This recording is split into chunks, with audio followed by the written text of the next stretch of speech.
सकाळची वेळ होती. सूर्य उगवताना आमच्या जुन्या घराच्या दारात उभा होता. आज आमचा घराच्या शिफ्टिंगचा दिवस होता. मी, रमा, माझा नवरा अजय आणि त्याचा जिवलग मित्र राजेश यांनी रात्रभर तयारी केली होती. सर्व सामान नीट पॅक करून ठेवलं होतं. कपाट, सोफा, बेड, स्वयंपाकघरातील भांडी, कपडे, पुस्तकं आणि इतर सर्व छोटी मोठी वस्तू. काही सामान आम्ही आधीच विकलं होतं, काही दान केलं होतं, तरीही बरंच काही उरलं होतं. टेम्पो सकाळी 7 वाजता आला. 3 मजूर आणि आम्ही तिघे मिळून सामान लोड करत होतो. मी साडी नेसून डोक्यावर ओढणी घालून काम करत होते. अजय आणि राजेश भारी सामान उचलत होते. मी छोट्या वस्तू, बेडशीट, कुशन, स्वयंपाकाची भांडी यांची काळजी घेत होते. राजेश खूप मदत करत होता. तो नेहमीप्रमाणे हसतमुखाने, "रमा, तू थोडं आराम कर, आम्ही बघतो," असं म्हणायचा. पण मी थांबले नाही. हे आमचं नवे आयुष्य सुरू होणार होतं. त्यामुळे प्रत्येक गोष्टीत मन लावून काम करायचं होतं. टेम्पो भरल्यानंतर मजुरांनी त्यांना नीट बांधलं. दोर, ब्लँकेट आणि प्लास्टिक शीटचा वापर करून सर्व सामान सुरक्षित केलं. टेम्पो निघाला. आम्ही तिघे आमच्या गाडीत छोट्या मारुती कारकडे वळालो. कारमध्ये जागा फार नव्हती. मागच्या सीटवर उरलेलं सामान, मुख्यतः काचेची भांडी, फ्रेम्स, लाईट आणि नाजूक वस्तू ठेवल्या होत्या. त्या फुटू नयेत म्हणून आम्ही विशेष काळजी घेतली होती. अजय ड्रायव्हिंग सीटवर बसला. राजेश त्याच्या शेजारी समोरच्या सीटवर बसला. मी मागे बसण्याचा प्रयत्न केला. पण सामानामुळे जागा इतकी अरुंद होती की पाय ठेवायला देखील कठीण होत होतं. मी म्हणाले, "अजय, इथे बसणं अवघड होईल. पाय दुखायला लागतील." अजयने आरशात पाहून हसत म्हटलं, "मग काय करायचं? राजेशच्या शेजारी बसशील का?" राजेशनी ताबडतोब होकार दिला. "हो रमा, येऊन बस. माझ्या मांडीवर आरामात बस. रस्ता लांब आहे." मी थोडंसं संकोचले, पण पर्याय नव्हता. रस्ता खड्ड्यांनी भरलेला होता आणि प्रवास किमान 3 तासांचा होता. मी मागच्या सीटवरून पुढे सरकले. राजेशने आपल्या मांडीवर जागा करून दिली. मी त्याच्या मांडीवर हळूच बसले. सुरुवातीला थोडं विचित्र वाटलं, पण त्याची मांडी मजबूत आणि स्थिर होती. त्याने आपला एक हात माझ्या कमरेभोवती हलकेच ठेवला, जेणेकरून मी पडू नये. अजयने गाडी सुरू केली आणि आमचा प्रवास सुरू झाला. कार बाहेर पडता शहरातील रहदारीत अडकली. मी राजेशच्या मांडीवर बसून खिडकी बाहेर पाहत होते. सकाळची हवा थंड होती. झाड, घरे, दुकान एक मागून एक मागे पडत होते. राजेशने मला विचारला, "रमा, तुला थंडी वाटते का? ब्लँकेट घेऊ का?" मी म्हणालो, "नको, आत्ता ठीक आहे." पण प्रत्यक्षात कारच्या हालचालीमुळे मला त्याच्या शरीराची ऊब जाणवत होती. त्याची छाती माझ्या पाठीशी हलकीच लागत होती. मी थोडीशी मागे सरकले आणि आरामात बसले. रस्ता जसा-जसा शहराबाहेर गेला तसा-तसा खड्डे वाढले. प्रत्येक खड्ड्यात कार उडत होती. मी राजेशच्या मांडीवर घट्ट बसून राहिले. त्याने आपला हात माझ्या कमरेवरती अधिक घट्ट केला. "सावकाश रमा, पडशील," तो हळू आवाजात म्हणाला. त्याचा आवाज माझ्या कानात गोड लागला. अजयसमोर रस्त्यावर पूर्ण लक्ष देत गाडी चालवत होता. तो अधूनमधून "सगळं ठीक आहे ना?" असं विचारायचा. आम्ही हो म्हणून उत्तर द्यायचो. मला आठवत होतं किती वर्ष आम्ही त्या जुन्या घरात राहिलो. तिथे किती आठवणी होत्या. पहिली नोकरी, लग्नानंतरचे दिवस, सण, उत्सव, छोटी-मोठी भांडणं आणि समजूत. आता नव्या घरात नवीन सुरुवात होणार. राजेश आमच्याकडे वारंवार यायचा. तो अजयचा खूप जुना मित्र होता. आम्ही तिघे मिळून अनेकदा फिरायला जायचो, सिनेमा बघायचो. त्याची उपस्थिती नेहमीच आनंद द्यायची. आजही त्याच्या मांडीवर बसून मी सुरक्षित आणि आरामात वाटत होते. थोड्या वेळाने मी थकल्यासारखं वाटू लागलं. डोळे मिटले. राजेशच्या शरीराची ऊब आणि हलकी हालचाल यामुळे मन शांत झालं. त्याने माझ्या केसात हळूच हात फिरवला, जणू काही आराम देतं. मी काहीच बोलले नाही, फक्त त्या क्षणांचा आनंद घेतला. रस्त्याच्या दुतर्फा शेत, डोंगर आणि हिरवीगार झाडं होती. सूर्य आता बराच वर आला होता. अजयने रेडिओ लावला. हलकी गाणी सुरू झाली. आम्ही तिघेही अधूनमधून गाण्याबरोबर हलकेच गुणगुणत होतो. राजेशने मला विचारलं, "नव्या घरात काय काय करायचं ठरवलंय?" मी सांगितलं, "सर्वप्रथम स्वयंपाकघर नीट लावायचं, मग बेडरूम. तू येऊन मदत करशील ना?" तो हलका हसला, "नक्की. मी तर कायम तयार आहे." प्रवास चालू होता. मी राजेशच्या मांडीवर बसून त्याच्या छातीशी हलकेच टेकून भविष्याबद्दल स्वप्न रंगत होते. काचेच्या सामानाची काळजी घेत अजय सावकाश गाडी चालवत होता. आमचा हा शिफ्टिंगचा प्रवास केवळ घर बदलण्यापुरता नव्हता, तर नव्या आठवणी आणि नव्या अनुभवांची सुरुवात होती. कारची गती जशी वाढली तसे रस्त्याचे खड्डे अधिक जाणवू लागले. मी राजेशच्या मांडीवर बसले होते. त्याचा हात माझ्या कमरेभोवती हळूच घट्ट झाला होता. सुरुवातीला मला थोडा संकोच वाटला होता, पण प्रवास लांब होता आणि मागच्या सीटवर सामानामुळे बसणं खरंच अशक्य होतं. अजय समोर लक्षपूर्वक गाडी चालवत होता. अधूनमधून आरशात पाहून आम्हाला विचारत होता, "सगळं ठीक आहे ना रमा? आरामात बसली आहेस का?" मी हसून म्हटले, "हो, ठीक आहे." राजेशच्या मांडीवर बसल्याने पायांना तरी आराम मिळाला. राजेशने माझ्या खांद्यावर हात ठेवून हलकेच दाबला आणि म्हणाला, "रमा, तू काळजी करू नकोस. मी तुला सावरून ठेवेल. रस्ता खूप वाईट आहे. पडू नकोस." त्याचा आवाज इतका सौम्य आणि विश्वासार्ह होता की मला सुरक्षित वाटलं. त्याची छाती माझ्या पाठीशी हलकेच लागत होती. कारच्या प्रत्येक हालचालीबरोबर आमचं शरीर एकमेकांशी हलकेच घासत होते, पण ते फक्त प्रवासातील सोयीचं होतं. बाहेरची हिरवी शेती आणि दूरचे डोंगर दिसत होते. सूर्य चढला होता. कारची खिडकी थोडी उघडी ठेवली होती. हवा आत येत होती. मी राजेशच्या छातीवर डोके टेकवले आणि डोळे मिटले. अजयने रेडिओवर जुनी गाणी लावली होती. तुझे चांदणी राते सारखं गाणं सुरू झालं होतं. आम्ही तिघेही हलकेच गुणगुणू लागलो. राजेश माझ्या कानात हळूच म्हटला, रमा, आठवतंय का आपण तिघे पहिल्यांदा हिल स्टेशनवर गेलो होतो, तेव्हा असाच प्रवास केला होता. मी हसले आणि म्हणाले, हो आठवतंय. तेव्हा तू आणि अजय सतत मजा करत होतात आणि मी तुम्हाला सावरत होते. आम्ही दोघेही हसत राहिलो. त्याने माझ्या कमरेवरचा हात थोडा अधिक आरामात ठेवला. ते केवळ संतुलन राखण्यासाठी होतं. मला त्याच्या शरीराची ऊब जाणवत होती, ज्यामुळे थंड हवेतही गरमाई वाटत होती. मी थकले होते, सकाळपासून काम करत होते, त्यामुळे त्याच्या मांडीवर बसून आराम वाटत होता. राजेश माझ्याशी हळू आवाजात बोलत होता. नव्या घराबद्दल, तिथे काय व्यवस्था करायची, कोणत्या रंगाची भिंती करायच्या, स्वयंपाकघर कसं लावायचं याबद्दल चर्चा करत होता. रमा, तुझ्या आवडीचा स्वयंपाक मी सेट करून ठेवीन, तू फक्त सांग. त्याच्या बोलण्यात खूप काळजी आणि मैत्री होती. मीही त्याला सांगितलं, तू येऊन वारंवार मदत करशील ना. अजय ऑफिसला असतं, एकटीला कठीण जाईल. तो म्हणाला, नक्कीच, मी तर तुमचा कायम मदतनीस आहे.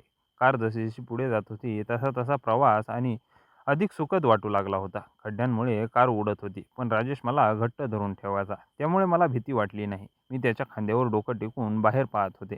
दूर एक छोटं गाव दिसलं. अजयने गाडी थांबवून पाणी प्यायला सांगितलं.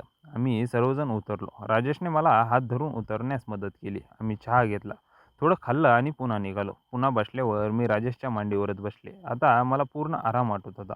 त्याने माझ्या केसांतून हळूच बोट फिरवली, जणू काही थकवा घालत असा.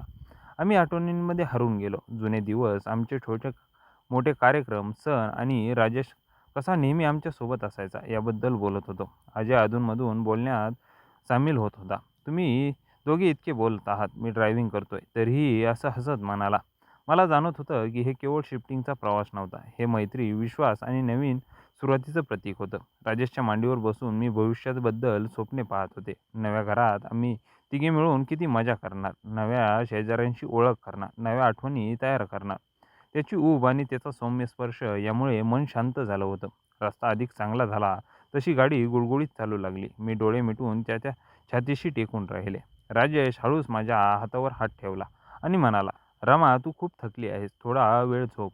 मी त्याच्या शब्दाचा स्वीकार केला. प्रवास चालू होता, पण आता तो केवळ शारीरिक नव्हता, तर भावनिकदृष्ट्याही सुखद आणि आश्वासक बनला होता. कारचा प्रवास आता अधिक लांब आणि थकवणारा होत चालला होता. मी राजेशच्या मांडीवर बसले होते. त्याची उबदार छाती माझ्या पाठीशी हलकेच टेकली होती. प्रत्येक खड्ड्यात कार उडत होती, पण त्याने मला घट्ट धरून ठेवलं होतं, जेणेकरून मी आरामात राहावे. अजय समोर गाडी चालवत होता आणि अधूनमधून आरशात आमच्याकडे पाहून हसत होता. तुम्ही दोघे किती आरामात दिसताय, मी एकटा ड्रायव्हिंग करतोय, असं तो हसत म्हणाला. मी हसून उत्तर दिले, अजय, तू रस्त्यावर लक्ष दे, आम्ही ठीक आहोत. राजेशने माझ्या कमरेवरचा हात हलकेच दाबला आणि म्हणाला, हो रमा, बरोबर बोलते आहे, तू गाडी सांभाळ. त्याचा आवाज इतका सौम्य आणि विश्वासू होता की मला खूप सुरक्षित वाटत होतं. आम्ही तिघेही मित्रांसारखे एकत्र होतो. राजेश अजयचा जुना मित्र होता, पण मला तो भावंडासारखा वाटायचा. त्याची उपस्थिती नेहमीच दिलासा द्यायची. बाहेरचे दृश्य बदलत होते. शेत मागे पडत होती. आता छोट्या छोट्या टेकड्या आणि झाडी दिसू लागली होती. सूर्य मध्यम आकाशात होता. कारची खिडकी थोडी अधिक उघडली आणि गार हवा आत आली. मी थोडी थकले होते. सकाळपासून सगळं काम करत होते. राजेशने माझ्या खांद्यावर हात ठेवून हळूच विचारलं, रमा, डोळे लागले का? थोडा वेळ झोपून घे, मी तुला सावरून ठेवतो. मी त्याच्याकडे वळून हसले आणि म्हणाले, हो, थोडं थकल्यासारखं वाटतंय, पण नव्या घराची आठवण येते. आम्ही बोलत राहिलो. राजेशने नव्या घराबद्दल खूप उत्साहाने सांगितले. रमा, त्या घरात एक सुंदर बाग आहे. तू तिथे फुलं फुलवशील. स्वयंपाकघर मोठं आहे. तुझ्या सर्व भांड्यांना जागा मिळेल. त्याचे शब्द ऐकून माझ्या मनात नव्या घराची सुंदर कल्पना रंगू लागली. मी त्याला सांगितलं, तू येऊन मदत करशील ना. अजयला ऑफिस असतं, मी एकटी कशी करेन. तो ताबडतोब म्हणाला, अर्थातच, मी तर तुमचा कायम साथीदार आहे. शनिवार रविवार येऊन सगळं नीट लावून देईल. कारच्या हालचालीमुळे आमचं बोलणं अधूनमधून थांबत होतं, पण तेही आनंददायक होतं. मी त्याच्या मांडीवर आरामात बसून बाहेर पाहत होते. दूर एक नदी दिसली. अजयने गाडी थांबवली आणि म्हणाला, चला थोडा ब्रेक घेऊ, पाय मोकळे करू. आम्ही तिघेही उतरलो. राजेशने मला हात धरून उतरायला मदत केली. आम्ही नदीकाठी थोडं फिरलो, पाण्याची चाहूल ऐकली आणि फोटो काढले. राजेशने आमचा एकत्र फोटो घेतला. नव्या घरात हा फोटो फ्रेम करून ठेवू, असं तो हसत म्हणाला. पुन्हा गाडीत बसल्यावर मी त्याच्या मांडीवरच बसले. आता मला पूर्ण आराम वाटत होता. त्याने माझ्या केसांमधून हळूच बोट फिरवली आणि थकवा घालवण्याचा प्रयत्न केला. आम्ही जुनी आठवण काढल्यावर जुन्या घरातील सण, त्यावेळेचे छोटे-मोठे कार्यक्रम. राजेश कसा नेहमी आमच्यासोबत असायचा. आठवतंय का रमा? त्या दिवशी पावसात आपण तिघे अडकलो होतो आणि तू आम्हाला चहा बनवून दिलास. हो, तेव्हा तू आणि अजय भिजून गेला होता. अजय समोरून म्हणाला, "तुम्ही दोघेही आठवण काढत आहात. मी ड्रायव्हिंग करतोय." आम्ही तिघे मिळून हसलो. या प्रवासात मैत्रीचा गोडवा जाणवत होता. राजेश मला फक्त मांडीवर बसवून नव्हता, तर भावनिक आधार देत होता. मी त्याच्या छातीशी हलकेच टेकून राहिले. मनात नव्या घराची स्वप्न येत होती. नवे शेजारी, नवे सण, नव्या आठवणी. रस्ता आता चांगला झाला होता. गाडी गुळगुळीत चालत होती. मी डोळे मिटून त्याच्या उबदार उपस्थितीत हरवून गेले होते. राजेशने हळूच माझ्या हातावर हात ठेवला आणि म्हणाला, "रमा, हे नवं घर आमच्यासाठी खूप चांगलं ठरेल. आपण तिघे मिळून सगळं आनंदात ठेवू." त्याचे शब्द ऐकून मला खूप बळ वाटलं. प्रवास चालू होता. काचेची सामान मागे सुरक्षित होती. मी राजेशच्या मांडीवर बसून भविष्याची तयारी करत होते. हा शिफ्टिंगचा प्रवास केवळ घर बदलण्याचा नव्हता, तर मैत्री, विश्वास आणि नव्या सुरुवातीचा सुंदर अनुभव होता. मन शांत, आनंदी झालं होतं. अखेर आमचा प्रवास संपण्याच्या बिंदूवर आला होता. सूर्य मावळतीकडे झुकला होता आणि रस्त्याच्या दुतर्फा सोनेरी प्रकाश पसरला होता. मी राजेशच्या मांडीवर बसले होते. त्याची उबदार उपस्थिती आणि घट्ट पकड यामुळे प्रवास आरामदायक झाला होता. अजयने गाडी सावकाश चालवत म्हटलं, "रमा, राजेश, आपण जवळ आलोय. नवं घर फक्त 15-20 मिनिटांवर आहे." त्याचे शब्द ऐकून माझ्या मनात उत्साह आणि थोडं भावुकपण भरलं. राजेशने माझ्या खांद्यावर हात ठेवून हळूच म्हटलं, "रमा, पहा, नव्या सुरुवातीची वेळ आली आहे. तुला कसं वाटतंय?"